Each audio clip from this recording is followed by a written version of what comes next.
Estos que trastornan el mundo entero también han venido acá. Hechos 17, 6. Esta es simplemente una antigua versión de una historia que se repite a menudo. Cuando surgen disturbios en un estado, y rebeliones y motines provocan el derramamiento de sangre, sigue siendo una costumbre gritar, los cristianos han hecho esto. En los días de Jesús, sabemos que se acusaba a nuestro bendito y divino Maestro de ser el promotor de la sedición, aunque, por el contrario, él mismo había rehusado que lo hicieran rey cuando sus seguidores querían llevárselo a la fuerza para coronarlo, pues dijo, mi reino no es de este mundo. Sin embargo, él fue crucificado bajo los dos falsos cargos de sedición y blasfemia. Lo mismo ocurrió con los apóstoles. Doquiera que iban a predicar el Evangelio, los judíos que se les oponían buscaban soliviantar al vulgo de la ciudad para poner un fin a su ministerio. Allí en Tesalónica, los propios judíos provocaron un gran tumulto y tomaron consigo a algunos ociosos, hombres malos, y juntando una turba, alborotaron la ciudad, y asaltando la casa de Jasón, procuraban sacarlo al pueblo, aunque culparon del tumulto a los apóstoles diciendo, estos que trastornan el mundo entero también han venido acá. Este plan fue seguido a todo lo largo del Imperio Romano, hasta el tiempo en que la religión cristiana se convirtió en la religión del Estado. Nunca sobrevino una calamidad a Roma, nunca se presentó una guerra, nunca una hambruna o una peste, sin que el vulgo clamara, los cristianos a los leones. Los cristianos son los culpables. El propio Nerón atribuyó el incendio de Roma, del cual sin duda había sido el incendiario, a los cristianos. Los creyentes en Jesús eran calumniados como si fuesen una alcantarilla común en la que había de volcarse toda la inmundicia del pecado. Por el contrario, ellos eran semejantes al grandioso mar de bronce bruñido de Salomón, que estaba lleno del agua más pura con la que incluso los sacerdotes lavaban sus vestiduras. Y ustedes notarán que, hasta este día, el mundo todavía culpa de sus males a los cristianos. ¿Acaso no fue el insensato clamor hace unos cuantos meses, y existen algunos individuos de débiles mentes que todavía lo creen, que la gran masacre y el motín de la India fueron provocados por los misioneros? Es cierto que los hombres que trastornaban el mundo habían ido también allí. Pero debido a que otros individuos abrían grandes brechas en todos los límites de la naturaleza y de la ley, y cometían actos por los que hasta los demonios podrían enrojecer. Esto también debía ser inculpado al santo evangelio de Cristo, y los hombres de paz debían cargar sobre sus hombros con la culpa de la guerra.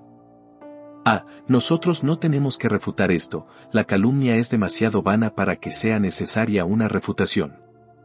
¿Acaso podría ser cierto que aquellos cuyo evangelio es amor, fueran los promotores del disturbio? ¿Podría ser justo por un momento culpar al Evangelio por el motín y la rebelión, cuando su propio lema es, en la tierra paz, buena voluntad para con los hombres? ¿Acaso no dijo nuestro Maestro, dad a César lo que es de César, y a Dios lo que es de Dios? ¿Acaso él mismo no pagó el tributo aunque haya recurrido a un pez del mar para obtener el estatero? ¿Y acaso sus seguidores no han sido en todo momento una generación pacífica? Esto ha sido siempre así, excepto cuando se quiso coartar la libertad de su conciencia, en cuyo caso no fueron hombres dispuestos a doblar sus rodillas ante los tiranos y los reyes, sino que conjuntamente con el valeroso y viejo Oliver encadenaron a sus reyes y a sus nobles con grilletes cerrados, y volverían a hacer lo mismo si su libertad fuera coartada alguna vez y se les impidiera adorar a Dios como deben hacerlo. Nosotros creemos que lo que estos judíos decían de los apóstoles era justamente una categórica y deliberada mentira. Ellos sabían que no era verdad. Los apóstoles no eran perturbadores de los estados. Es cierto que ellos predicaban lo que perturbaría la constitución pecaminosa de un reino, y que perturbaría las malas prácticas de los falsos sacerdotes, pero la intención suya nunca fue la de provocar un alboroto en la gente. Ellos en verdad venían a levantar en armas a los hombres en contra del pecado, ellos desenvainaban la espada contra la iniquidad, pero no presentaban ninguna batalla contra los hombres por ser hombres, ni contra los reyes por ser reyes, más bien ellos proclamaban por doquier una guerra sin cuartel contra la iniquidad y el pecado y contra el mal.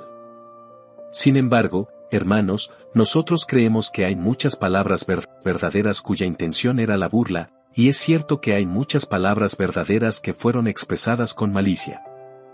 Ellos decían que los apóstoles trastornaban el mundo. Con eso querían decir que eran perturbadores de la paz. Pero estaban diciendo algo muy verdadero, pues el Evangelio de Cristo, en efecto, trastorna el mundo. El extremo superior estaba mal ubicado anteriormente, y ahora que el Evangelio es predicado, y cuando prevalezca, pondrá al mundo en la posición correcta, trastornándolo. Y ahora voy a intentar mostrarles cómo el Evangelio de Cristo trastorna el mundo en general, y luego me voy a esforzar, en la medida en que Dios me ayude, para mostrarles cómo el pequeño mundo que está en el interior de cada hombre es trastornado cuando ese hombre se convierte en un creyente en el Evangelio de Cristo. Y, primero, entonces, el Evangelio de Cristo trastorna el mundo en lo tocante a la posición ocupada por diferentes clases de hombres. En la estima de los hombres, el reino de los cielos es algo parecido a esto: en lo alto, sobre la cumbre, está ubicado el más grande rabí, el sumamente venerable, estimable y excelente doctor en teología, el gran filósofo, el hombre verdaderamente ilustrado, el hombre profundamente instruido, el hombre inmensamente intelectual. Él está colocado en el ápice, está en lo más alto, porque es el más sabio. Y justo debajo de él, hay una clase de hombres que son profundamente eruditos, no tan capaces como el primero, pero aún así sumamente sabios, que miran desde arriba a los que están en la base de la pirámide, y comentan: ellos conforman la innoble multitud, y no saben absolutamente nada. Un poquito más abajo, vemos a los hombres sobrios, respetables y pensantes, que no son establecidos como maestros, pero que raramente están dispuestos a ser enseñados, puesto que, en su propia opinión, ya saben todo lo que ha de aprenderse. Y después de ellos viene todavía un mayor número de individuos muy estimables que son sumamente sabios en la sabiduría del mundo, aunque no son tan exaltados como el filósofo y el rabí. Más abajo aún siguen aquellos que solo tienen una respetable cantidad de sabiduría y de conocimiento, y, luego, en la propia base están ubicados el insensato, el niño pequeño y el bebé. Cuando miramos a estos, decimos: esta es la sabiduría de este mundo. Contemplen cuán grande diferencia hay entre el bebé que está en la base y el instruido doctor colocado en la cima. Cuán amplia es la diferencia entre el ignorante simplón que forma parte del sótano duro, rocoso y terco, y el hombre sabio hecho de mármol pulido, que luce resplandeciente en el ápice de la pirámide. Solo miren ahora cómo Cristo trastorna el mundo. Allí está. Él simplemente lo invierte: de cierto os digo, que si no os volvéis y os hacéis como niños, no entraréis en el reino de los cielos. Pues mirad, hermanos, vuestra vocación, que no sois muchos sabios según la carne, ni muchos poderosos, ni muchos nobles, sino que lo necio del mundo escogió Dios, ricos en fe, herederos del reino. Trastorna precisamente toda la urdimbre social, y el sabio descubre ahora que tiene que subir por las escaleras para buscar su simplicidad. Él ha estado procurando toda su vida, en la medida de lo posible, alejarse de la simplicidad del crédulo niño, ha estado pensando, y juzgando, y sopesando, y aplicando su lógica a cada verdad que escuchaba, y ahora ha de recomenzar y subir de nuevo, se tiene que convertir en un niño, y ha de regresar a su pasada simplicidad. Este es el mundo trastornado violentamente, y, por tanto, el sabio difícilmente lo aprecia. Si deseas ver al mundo trastornado a la perfección, lee el capítulo 5 del Evangelio de Mateo, allí tienes un resumen completo del mundo puesto de cabeza. Jesucristo trastornó el mundo con el primer sermón que predicó. Mira el versículo 3: bienaventurados los pobres en espíritu, porque de ellos es el reino de los cielos. Pero a nosotros nos cae bien un hombre que tiene un espíritu ambicioso, un hombre que, como decimos, sabe cómo abrirse paso en el mundo, que mira hacia arriba, que no está contento con la posición que ocupa, sino que siempre está dispuesto a escalar más y más alto. Y también tenemos una muy buena opinión de un hombre que tenga una muy buena opinión de sí mismo, un hombre que no se doblegue ni se rebaje. Él defenderá sus derechos, eso hará, no cederá ante nadie. Nadie. Se cree a alguien, y se sostendrá en su creencia, y se lo demostrará al mundo. Él no es como algunos de sus semejantes apocados, que se contentan con la pobreza y se quedan tranquilos con lo que tienen. Él no se quedará contento. El mundo admira a un hombre así. Pero Cristo simplemente trastorna eso y dice: bienaventurados los pobres en espíritu, porque de ellos es el reino de los cielos. Se refiere a los hombres que no tienen una fortaleza propia pero que buscan en Cristo toda fortaleza, a los hombres que no tienen un espíritu para correr junto a un mundo malvado, sino que prefieren sufrir una lesión que infligirla, a los hombres que son mansos y de comportamiento humilde, que no buscan alzar su cabeza por encima de sus semejantes, a aquellos que si son grandes es porque la grandeza les fue infundida aunque nunca la buscaron, a los que están contentos a lo largo del fresco y apartado valle de la vida, y pueden mantener un ritmo sostenido en su camino, y para quienes pareciera que siempre está sonando en los oídos esta frase, ¿y tú buscas para ti grandezas? No las busques, los pobres en espíritu, hombres que son felices en su pobreza, que están contentos con la providencia de Dios y que se consideran mucho más ricos de lo que merecen ser. Ahora, Cristo dice que estos hombres son bienaventurados. El mundo dice que son blandos y que son insensatos, pero Cristo coloca en la cima a aquellos que el mundo pone en el fondo. Bienaventurados los pobres en espíritu, porque de ellos es el reino de los cielos. Además existe otro grupo de personas en el mundo, son personas que siempre están lamentándose. No te lo dejan ver a menudo, pues su Señor les ha dicho que cuando ayunen unjan su rostro, para no mostrar a los hombres que ayunan, pero, aún así, secretamente delante de Dios, tienen que gemir. Cuelgan sus arpas sobre los sauces, se lamentan por su propio pecado, y también se lamentan por el pecado de los tiempos. El mundo dice de ellos, constituyen un grupo melancólico y apático y no me interesaría pertenecer a ese grupo, y el alegre fiestero los ve y casi llega a escupirlos en su escarnio. Pues, ¿qué son ellos? Solo aman las tinieblas.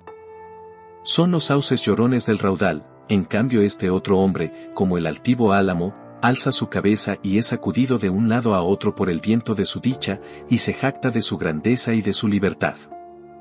Escucha cómo habla el alegre joven a su amigo que se lamenta porque está bajo convicción de pecado. La tuya es una disposición mórbida. Me das lástima, deberías estar bajo el cuidado de algún médico. Te la pasas lamentándote en medio del mundo. Es algo muy funesto encontrarse sumido en las olas de la tribulación. ¿Qué caso tan aciago es el tuyo? No quisiera estar en tus zapatos ni tomar tu posición por nada del mundo. No, pero Cristo trastorna el mundo, y así, esas personas que consideras tristes y afligidas son precisamente las mismas que habrán de regocijarse. Pues lean el versículo 4, bienaventurados los que lloran, porque ellos recibirán consolación. Sí, hombre mundano, tu gozo es semejante al crepitar de las espinas bajo una olla. Flamea un poco y hace mucho ruido, pero pronto se acaba. Sin embargo, luz está sembrada para el justo, y alegría para los rectos de corazón. Ahora no puedes ver la luz, porque está sembrada. Quizá yace bajo los terrones de la pobreza, y de la vergüenza, y de la persecución. Pero cuando llegue el día de la gran cosecha, las hojas de luz, irguiéndose ante la segunda venida, producirán grano lleno en la espiga de bienaventuranza y gloria eternas. Oh, ustedes almas afligidas, alégrense, pues aunque el mundo los coloque al fondo, Cristo los pondrá en la cabeza del mundo. Cuando Él trastorne el mundo, dice que recibirán consolación. Luego hay otro tipo de individuos, llamados los mansos. Seguramente se habrán encontrado con ellos de vez en cuando. Permítanme describirles la condición opuesta. Conozco a un hombre que nunca está feliz a menos que tenga un juicio legal, no está nunca dispuesto a pagar ni una sola cuenta a menos que reciba un requerimiento legal. Le encanta la ley. La idea de citar a alguien a la corte es una golosina para él. No olvidará fácilmente ninguna ligera afrenta. Posee una gran cantidad de dignidad ficticia, y aunque se le toque muy ligeramente, si se pronuncia una dura palabra en su contra, o se le levanta una calumnia, se lanza contra su enemigo de inmediato, pues es un hombre de un temperamento duro, y mete a la cárcel al deudor, y en verdad les digo que si entraran a la cárcel por una demanda suya, no saldrían nunca hasta haber pagado el último cuadrante. Ahora, los mansos son de una disposición muy diferente.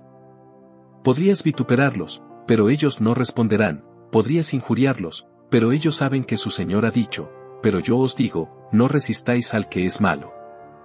No estallan en iras y pasiones ante una ligera afrenta, pues saben que todos los hombres son imperfectos, y, por tanto, piensan que tal vez su hermano cometió un error y no deseaba herir sus sentimientos, y, por ello, dicen, bien, si no deseaba hacerlo, entonces no me he de ver afectado por esa situación, me atrevo a decir que tenía buenas intenciones, y entonces me quedo con lo que quiso y no con lo que hizo, y aunque habló duramente, seguramente mañana lo lamentará, yo no le mencionaré nada.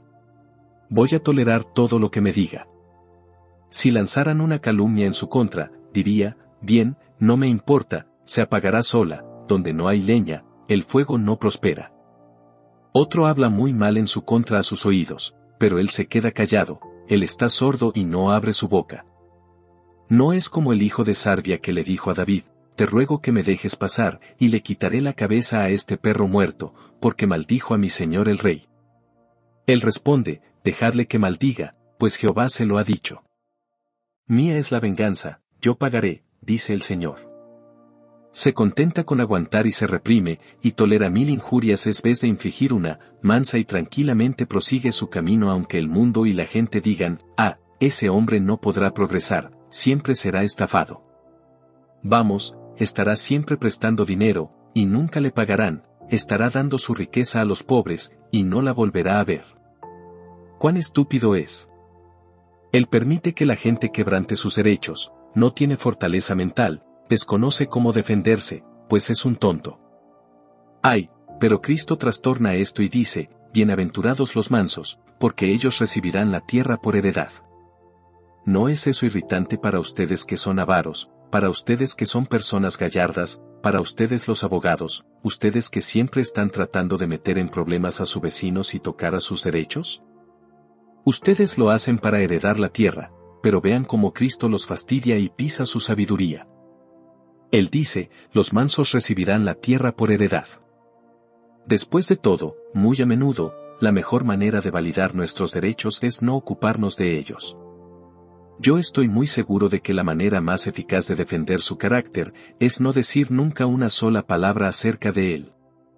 Si todos en este lugar decidieran calumniarme y pronunciar las más furiosas difamaciones que plugieran, podrían estar absolutamente seguros de que nunca recibirán una demanda legal de parte mía. No soy tan insensato como para hacer eso.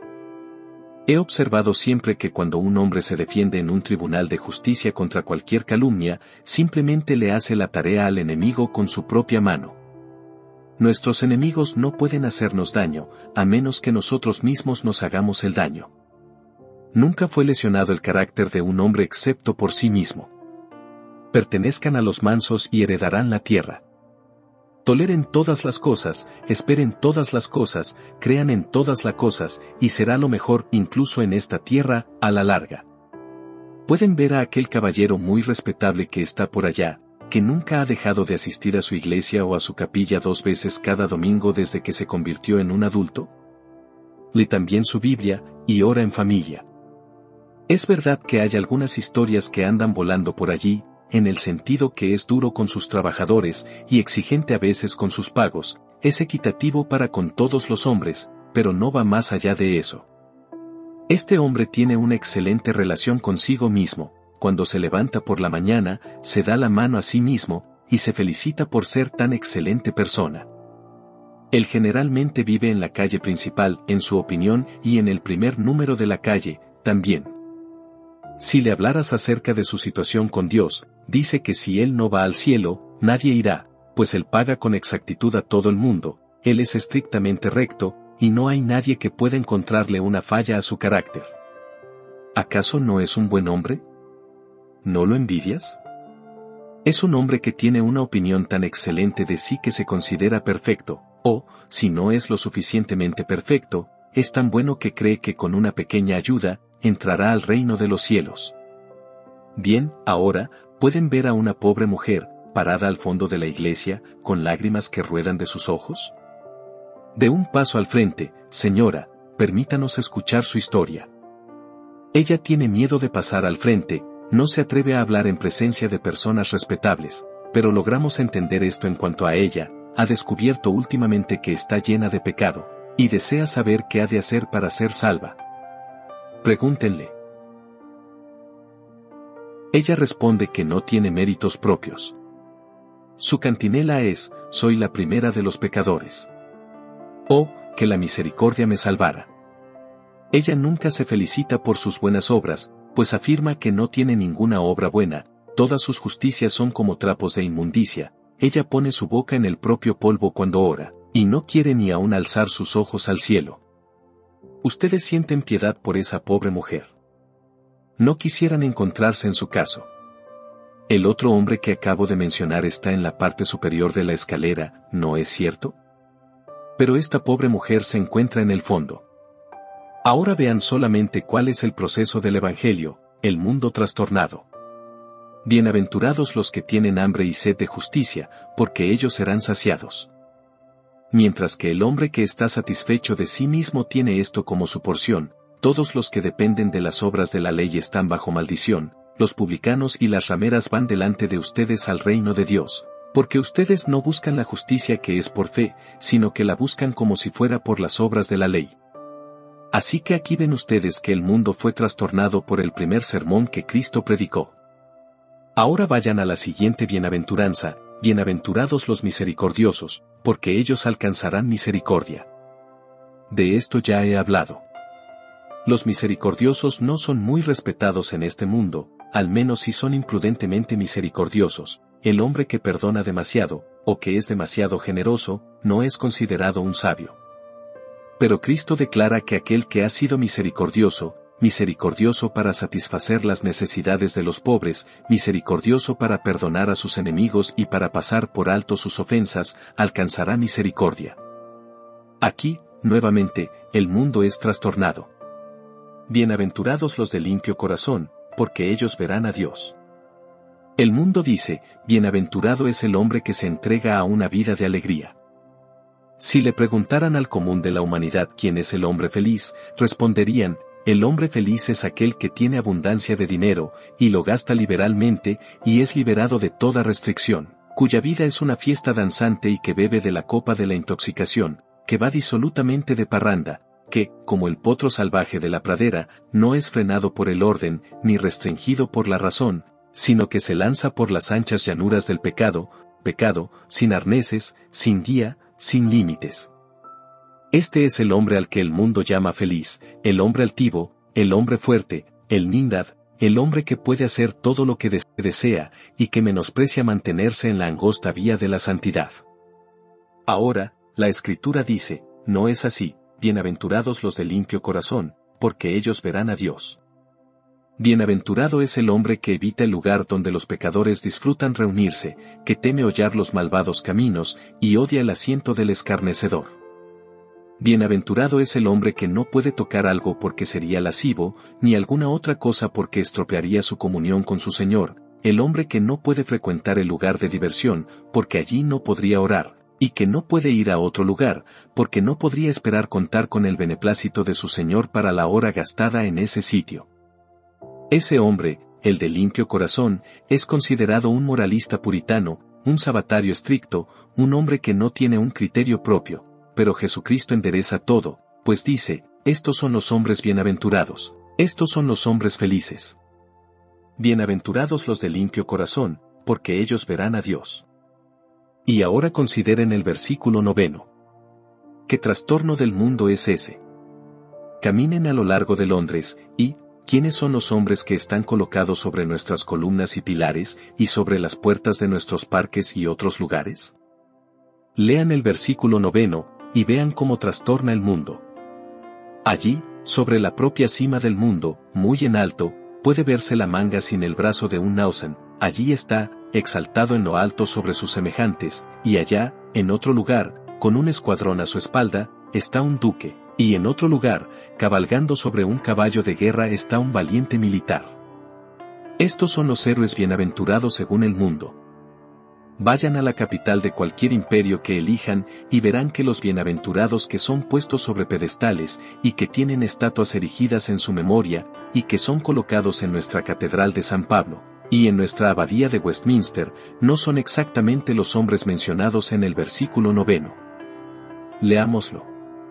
Bienaventurados los pacificadores, porque ellos serán llamados hijos de Dios. Pero ustedes no bendicen a menudo a los pacificadores, ¿no es cierto?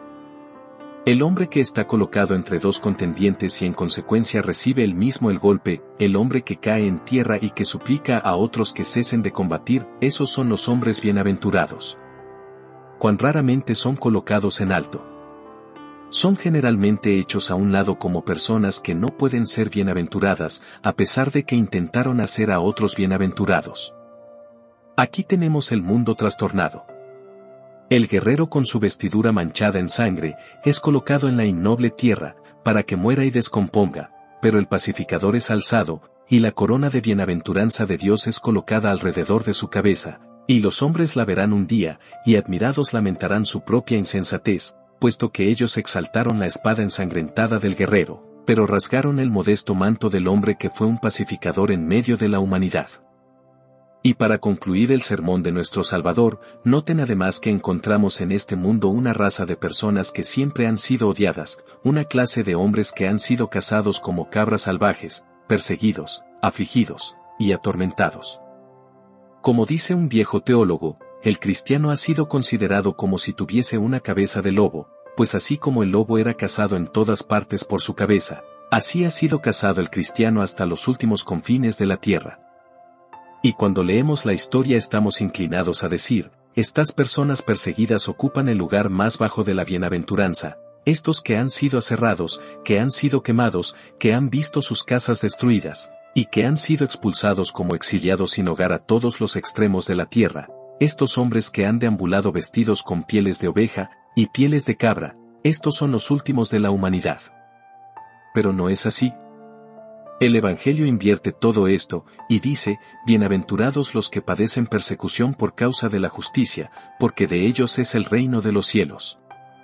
Repito, el conjunto completo de estas bienaventuranzas está precisamente en conflicto con la opinión del mundo, y podemos citar las palabras de los judíos, y decir, Jesucristo fue, el hombre que trastornó el mundo.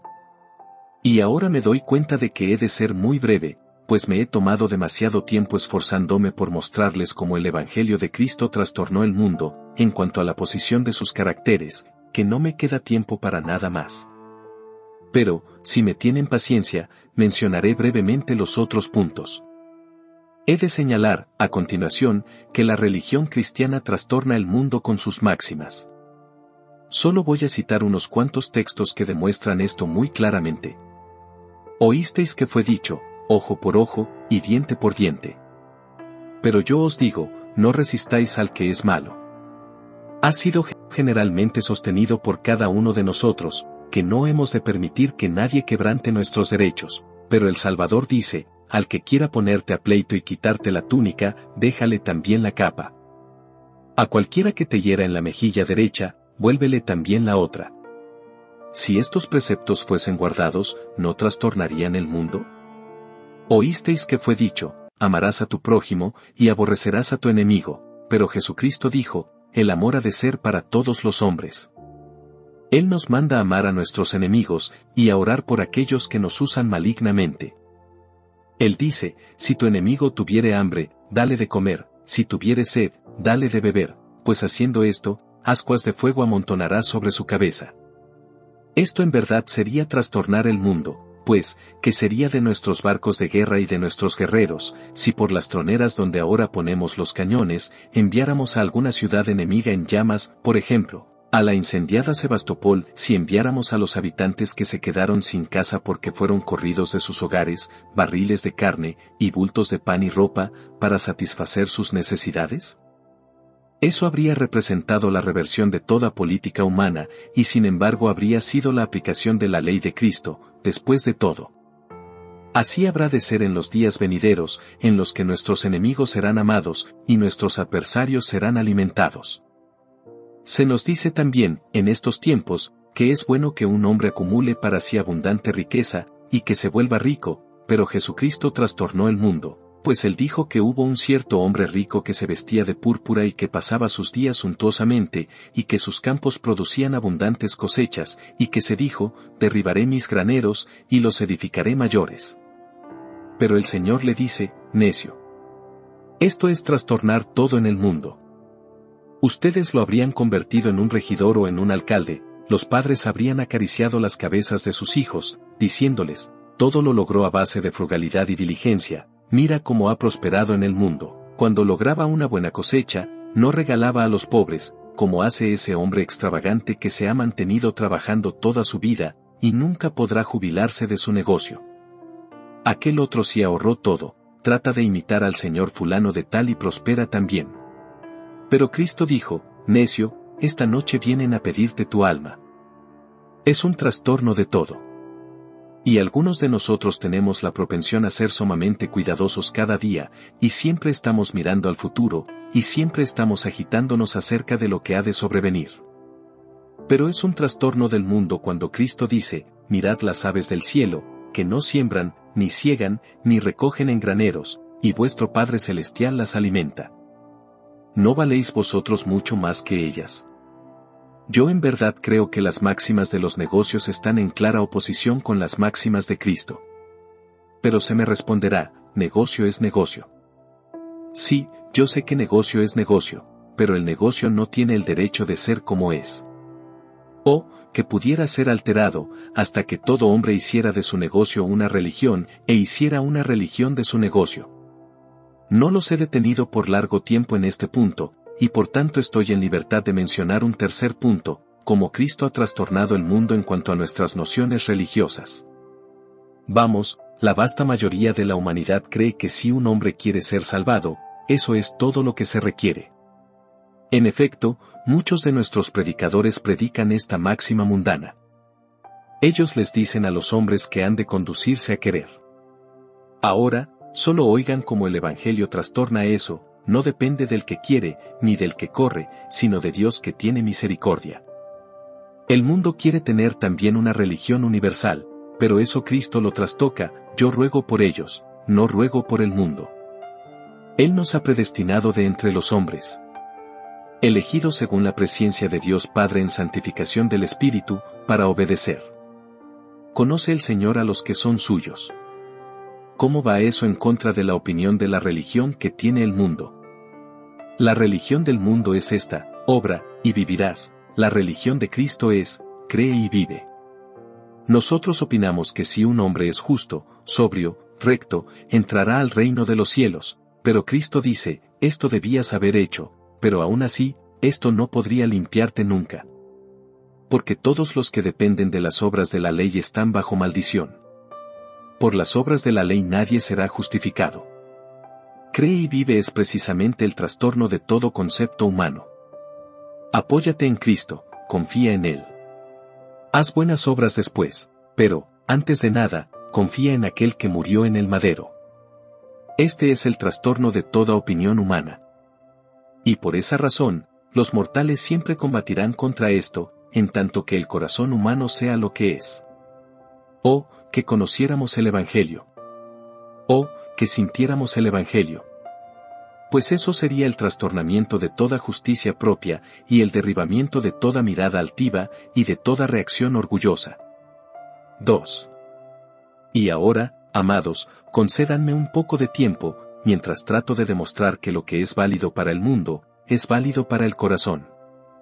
Pero en vez de extenderme a fondo sobre los diferentes tópicos, voy a constituir mi último punto en el tema de análisis.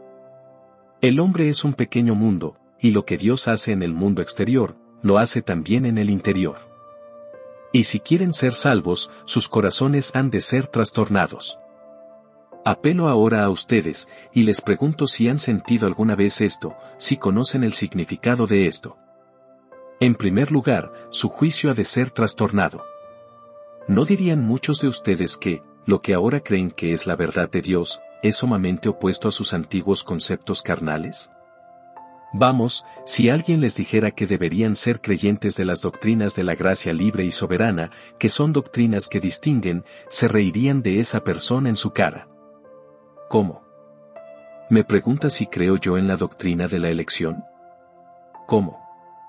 ¿Me pregunta si sostengo la doctrina de la redención particular o de la perseverancia final? Esas son tonterías. No puede ser. Pero ahora sostienes esa doctrina, y aquello que considerabas irrazonable e injusto, ahora te parece ser para gloria de Dios y para beneficio eterno del hombre. Puedes ahora besar la doctrina que una vez despreciaste, y la recibes mansamente y la consideras más dulce que las gotas de miel del panal, aunque una vez pensaste que era como el propio veneno de áspides, y hiel y ajenjo.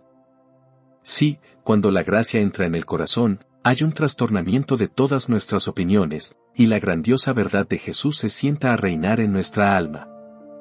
Además, ¿no hay acaso un cambio total de todas sus esperanzas? Vamos, sus esperanzas solían ser todas sobre cosas de este mundo. Si solo pudiesen volverse ricos, si solo pudiesen llegar a ser grandes y honrados, serían felices, felices. Ustedes esperaban eso. Todo lo que esperaban era un paraíso en este lado del río. Y ahora, ¿dónde están sus esperanzas? No en la tierra, pues donde está el tesoro, allí ha de estar su corazón. Ustedes están esperando una ciudad que no ha sido construida por manos, sus deseos ahora son celestiales, mientras que antes fueron carnales y bajos. ¿Pueden decir eso? ¿O, todos ustedes que son miembros de esta congregación, podrían decir que sus esperanzas y sus deseos han sido cambiados? ¿Están mirando hacia arriba en vez de mirar hacia abajo? ¿Esperan servir a Dios en la tierra y gozar de él eternamente? ¿O, todavía se contentan con preguntarse, ¿qué comeremos, o qué beberemos, o qué vestiremos? Además, es un trastorno completo de todos sus placeres. Ustedes amaron una vez la cantina, ahora la odian. Odiaron una vez la casa de Dios, ahora es su habitación muy amada. La canción profana, el periódico dominical, la novela lasciva, todas estas cosas eran dulces para su paladar, pero ahora han quemado los libros que antiguamente los atraían, y ahora la polvorienta Biblia que fue colocada al fondo del estante, es tomada, y allí está, completamente abierta sobre la mesa familiar, y es leída tanto en la mañana como en la noche, y es muy amada y valorada y gozada. El domingo era antes el día más soso de la semana para ustedes, y lo pasaban ya fuera haraganeando en la puerta de la casa en mangas de camisa, si eran pobres, o si eran ricos, pasaban el día en la sala de la casa, y recibían visitas por la noche. Ahora, en vez de eso, encuentran su compañía en la iglesia del Dios vivo, y convierten la casa del Señor en la sala de estar donde agasajan a sus amigos. Su fiesta ya no es más un banquete de vino, sino un banquete de comunión con Cristo. Hay algunos de ustedes que antes amaban únicamente el teatro, y la sala de conciertos, o el casino, sobre esos lugares ahora ven una gran señal negra de maldición, y jamás asisten allí.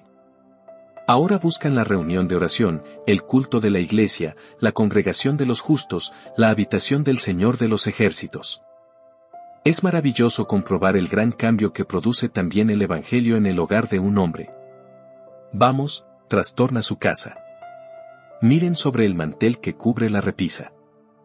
Hay un vil mamarracho que presume ser un cuadro, o un libro despreciable cuyo tema es peor que la portada. Pero cuando el hombre sigue a Jesús suprime todo eso, y obtiene un cuadro de John Bunyan en prisión, o de su esposa compareciendo delante del magistrado, o un cuadro del apóstol Pablo predicando en Atenas, o algún buen tema antiguo representando escenas bíblicas. Hay un juego de naipes en el aparador, lo quita de allí, y en su lugar pone, tal vez, la revista religiosa mensual o quizá unas cuantas obras de antiguos teólogos, y por aquí y por allá una de las publicaciones de la Sociedad de Opúsculos Religiosos, o un volumen de algún comentario bíblico. Todo ha sido trastocado allí. Los hijos comentan, nuestro padre está muy cambiado. Nunca lo habían visto así. Solía llegar algunas veces a casa por la noche borracho, y los hijos subían corriendo las escaleras para acostarse antes de que él llegara, y, ahora, Juanito y la pequeña Sara se sientan junto a la ventana para esperar que el padre llegue a casa, y salen titubeantes a la calle a recibirlo, y él toma a uno en sus brazos, y al otro de la mano, y entra con ellos a casa. Solía enseñarles a cantar canciones profanas, tales como, Aléjate, torpe cautela, ahora les canta, Dulce Jesús, manso y humilde, o pone en boca de ellos alguna dulce canción antigua. Antes tenía un alegre círculo de compañeros que venían a verle, y conformaban un grupo muy bullanguero los domingos por la tarde, pero todo eso se acabó.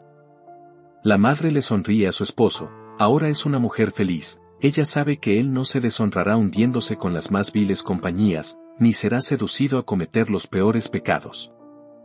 Ahora, si pudiesen sacarle el corazón a un hombre e insertarle un nuevo corazón, eso no sería ni la mitad de bueno, tratándose de otro corazón natural, como el cambio obrado por Dios cuando saca el corazón de piedra, y lo sustituye por un corazón de carne. Un corazón resignado, sumiso, manso, que sea trono de nuestro amado Redentor, donde solo se escuche a Cristo hablar, donde únicamente reine Jesús. Entonces, les hago nuevamente la pregunta, ¿han sido trastornados? ¿Qué pasa con sus amigos? Ustedes preferían a aquellos que podían decir los más fuertes juramentos, hablar imprudentemente y decir las más grandes mentiras, ahora prefieren a aquellos que oran más fervientemente y que les comentan más acerca de Jesús. Todo ha cambiado en relación a ustedes. Si se encontraran a su yo anterior caminando por la calle, no lo reconocerían, excepto de oídas, no tiene ninguna relación con él en lo absoluto. Algunas veces el viejo caballero viene a su casa y comienza a tentarlos para que regresen, pero ustedes lo echan de la puerta tan pronto como pueden y le dicen, lárgate. Nunca progresé mientras te conocía, tenía un traje raído sobre mis espaldas entonces, y siempre le estaba dando al cantinero todo mi dinero, no asistía nunca a la casa de Dios, sino que maldecía a mi hacedor, y agregaba pecado a mi pecado, y ataba una rueda de molino alrededor de mi cuello. Así que aléjate de mí, no quiero tener que ver nada contigo, he sido enterrado con Cristo, y he resucitado con Él. Soy una criatura nueva en Cristo Jesús, y las viejas cosas pasaron, he aquí todas son hechas nuevas. Hay algunas personas aquí presentes que pertenecen a una diferente clase de sociedad, que no podrían entregarse a ninguna de estas cosas, pero, damas y caballeros, si son convertidos alguna vez, habrán de experimentar una barrida tan grande como para quedar como el hombre más pobre que jamás hubiere vivido. Ha de haber un trastorno tan grande en la salvación de un conde, o de un duque, o de un noble, como en la salvación de un pobre o de un campesino. Hay tanto pecado en los más altos escalones de la sociedad como en los más bajos, y algunas veces más, pues tienen mayor luz, más conocimiento, más influencia, y cuando ellos pecan, no solo se condenan a sí mismos, sino a otros también. ¿O ustedes que son ricos, han experimentado un cambio también? ¿Se han convertido las frivolidades de este mundo en cosas repugnantes para ustedes? ¿Se alejan con desprecio del sesgo y del convencionalismo de la alta sociedad? ¿La han abandonado? Podrían decir ahora, aunque estoy en el mundo, no pertenezco a él, huyo de sus pompas y de sus vanidades, piso bajo mis pies su altivez y su gloria, estas cosas no son nada para mí, quiero seguir a mi Señor cargando su cruz, independientemente de las circunstancias. Si no fuera ese el caso, si no han sido cambiados, recuerden que no hay excepciones, una verdad es cierta para todos, el que no naciere de nuevo, no puede ver el reino de Dios. Y en sustancia, eso equivale a mi texto, a menos que no sean completamente renovados, trastornados, no pueden ser salvos. Cree en el Señor Jesucristo, y serás salvo, pues el que cree será santificado y renovado, será salvado al final, pero el que no cree debe ser echado fuera en el gran día de la justicia de Dios. Que el Señor les bendiga por Jesucristo nuestro Señor.